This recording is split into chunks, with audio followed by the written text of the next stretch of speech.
자, 반갑습니다. 알파프로 가족 여러분, 정태근 전문가입니다. 12월 19일 두 번째 방송 시작하도록 하겠습니다. 자, 두 번째 방송 종목은 SCM 생명과학입니다. 방송 끝까지 시청을 부탁드리고요. 방송 보시고 난 이후에는 좋아요, 구독 부탁드리도록 하겠습니다. 자, 그러면 화면 보시면서 말씀드려 보도록 할게요. 그 종목은 2단 상승이 나왔죠. 2단 고음이 아닌 2단 상승이 나왔는데 1차 상승보다는 거래량이 좀 많이 줄었어요. 무슨 얘기냐면은, 자, 요 구간하고 요 구간에서 거래량을 비교해 봤을 때 요 거래량을 빼고 나면은 요 거래량이 더 많아요. 보이시죠? 보이시죠? 이런 차트 제가 되게 좋아하는 차트죠. 어떤 차트? 거래량 없이 주가가 횡보를 하다가 갑자기 대량거래 터지게 되면서 상한가 나오는 종목들, 급등 나오는 종목들. 그러니까 요런 종목들이, 자 볼게요. 그러니까 요런 종목들이 급등이 나오는 경우가 많죠. 물론 뭐 주 거래량이 없는 구간이 좀 짧긴 하지만 제가 항상 그 말씀드리잖아요. 뉴스와 동반되면은 또 다 얘기가 달라진다고. 자, 거래량이 거의 없다가 대량거래 터지게 되면서 상한가 빵빵 치죠. 빵빵 치는데 이때 당시에는 급성 췌장암 치료제, 췌장염 치료제일 건데, 이게 볼게요. 날짜가 언제냐? 자가 12월 2일인데 이게 급성 췌장암, 그죠? 췌장염 치료제. 그래서 2A 이상. 이때 당시에 급성 췌장염. 췌장암 같은 경우는 불치병이죠, 거의. 스티브 잡스도 이 췌장암으로 사망을 했고, 그죠?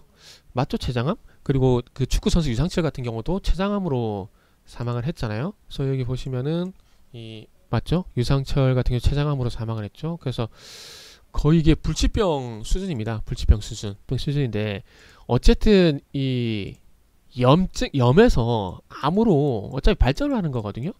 그렇기 때문에 이 췌장염 치료제가 지금 2A 이상이지만 앞으로 2B 이상도 해야 되겠죠. 이제 부작용에서 이제 부작용보다는 효과에 좀 비중을 두는 그런 테스트 임상을 진행하겠죠. 3상 가서는 말 그대로 효능을 볼 거고, 효과에 대한 어떤 임상 진행할 거고. 그래서 어쨌든 이게 급성 췌장염 줄기세포 치료제, 이게 3상까지 가가지고 성공을 했으면 좋겠습니다. 그래가지고 그러면은 이 췌장염까지 어쨌든 정복을 하게 되면은 췌장암까지도 갈 수 있는 길이 더 빨라질 수가 있거든요. 그래서 앞으로는 뭐 췌장암, 이렇게 스티브 잡스라든지 이렇게 유상철, 축구선수 유상철 같은 이런 사태가 없었으면 좋겠다는 말씀드리고 싶어요. 그래서 유효성을 확증하기 위한 2B 상을 현재 준비를 하고 있다라고 합니다. 그래서 그 중증도 4 이상인 급성 췌장염 환자 36명을 대상으로 해서 후보물질 효과가 확인을 했다라고 볼 수 있는 거고. 그러니까 이 이상 같은 경우는 이제 이 췌장염이 좀 많이 진행된 사람들입니다. 많이 진행된 사람들인데, 그러니까 지금 어쨌든 병이 많이 깊어졌기 때문에 약을 처방을 했을 때 부작용 없이 어쨌든, 그러니까 이상에서는 이렇게 보시면 돼요. 더 이상 진전을 막아주는지. 이상은 진전을 막아주고, 3상 같은 경우는, 그러니까 굳이 나눠보자면 그렇게 하는 겁니다. 이상 같은 경우는 진전을 막아주고, 3상 같은 경우는 이제 말 그대로 완전 다 관해서 소멸시키는 거죠.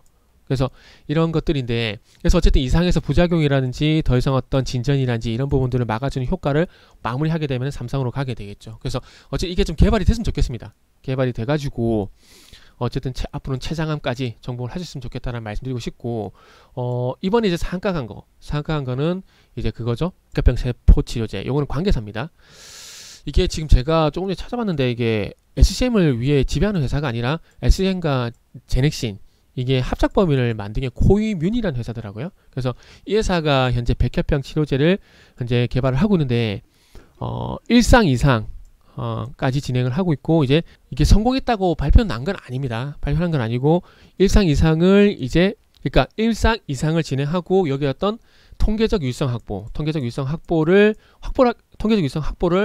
완료를 하게 되면은 이제 2상 성공을 했다라고 얘기를 해주는 겁니다. 그래서 1상, 2상 테스트 중에 어쨌든 완전관의 상태에 이르렀다는 결과를 일단은 만든 겁니다. 만든 거고, 요거에 대해서 이제 인증을 받아야 되겠죠. 인증을 받게 되면 이상 성공했다라는 얘기를 할 수가 있는 겁니다. 그 백혈병 이래가지고 혈액암이죠. 보통 혈액암을 백혈병이라는 얘기를 하는데 어쨌든 이것도 진행하고 있고, 그래서 어쨌든 이런 기업들은 임상을 진행하게 되고, 이 임상을 진행하게 되면서 성공 소식에 따라서 이렇게 주가가 반응을 합니다. 반응하기 때문에 어쨌든 이 췌장염 치료제, 거기다가 백혈병 치료제 이런 소식들이 나오게 되면서 1차 상승 조정 이후에 2차 상승까지 나왔다고 보시면 될 것 같고요. 그리고 항상 말씀드리지만은 장대 양봉을 만들면서 급등하는 종목들 같은 경우는 거래량이 계속해서 거래량이 계속해서 증가를 해야 됩니다. 제가 그 말씀드린 거 기억나시죠? 여기서 보게 되면은 어쨌든 여기서 윗꼬리가 달리긴 했지만 자, 거래량이 증가하면서 상승이 나오죠. 어찌 됩니까? 반대로 거래량이 줄어드니까 조정이 나오죠. 그리고 조정이 나오다가 또 거래량이 증가하게 되니까 어떻게 됩니까? 상승이 나오죠. 근데 요 상한가에서 요 상한가보다 요 상한가의 어떤 거래량이 줄어들었기 때문에 아마 거래 정지가 안 됐더라도 제가 봤을 때는 아마 상한가가 이어지지는 않았을 거라고 봐요. 않았을 거라고 봅니다. 그렇게 되면 아마 제가 생각하는 게 맞다라면은 이 거래량을 보고 한번 판단을 해보게 된다라면은 아마 이 거래 정지가 풀리고 난 뒤에는 아마 조정이 나오지 않을까 생각이 들고, 조정이 나왔을 때 접근을 이제는 하는 게 맞나라는 생각이 들어요. 1차 상승, 2차 상승, 3차 상승까지 나오는 게 보통이거든요. 근데 나올지에 대한 부분들은 좀 지켜봐야 될 것 같아요. 그래서 조정이 어떻게 나오는지를 좀 봐야 될 것 같습니다. 그래서 이런 식으로 거래는 훅 줄면서 조정이 나오게 된다라면은 마지막 랠리, 마지막 불꽃이 나올 가능성이 있겠지만 이 상한가 위에 거래가 풀렸을 때 이런 식으로 대량 거래가 좀 많이 발생이 되게 된다라면은 아마 추가 상승은 어렵지 않을까라고 좀 봐야 될 것 같습니다. 그래서 결론을 내볼게요. 결론 내보자면은 1차 상승, 2차 상승이 나왔기 때문에 3차 상승을 기대해 볼 수가 있겠지만은 이 2차 상승이 나오고 난 다음에 조정에서 거래는 어쨌든 줄어드는 조정이 나와야 된다. 그래야지 마지막 불꽃이 나올 가능성이 있겠지만, 거래가 풀리고 난 다음에 1차 상승 이후에 나왔던 조정보다 더 많은 거래량이 나오게 된다라면은 아마 여기서 상승이 끝이 나지 않을까라는 말씀을 드려야 될 것 같습니다. 그래서 이렇게 말씀을 드리면서 마무리하도록 하겠습니다.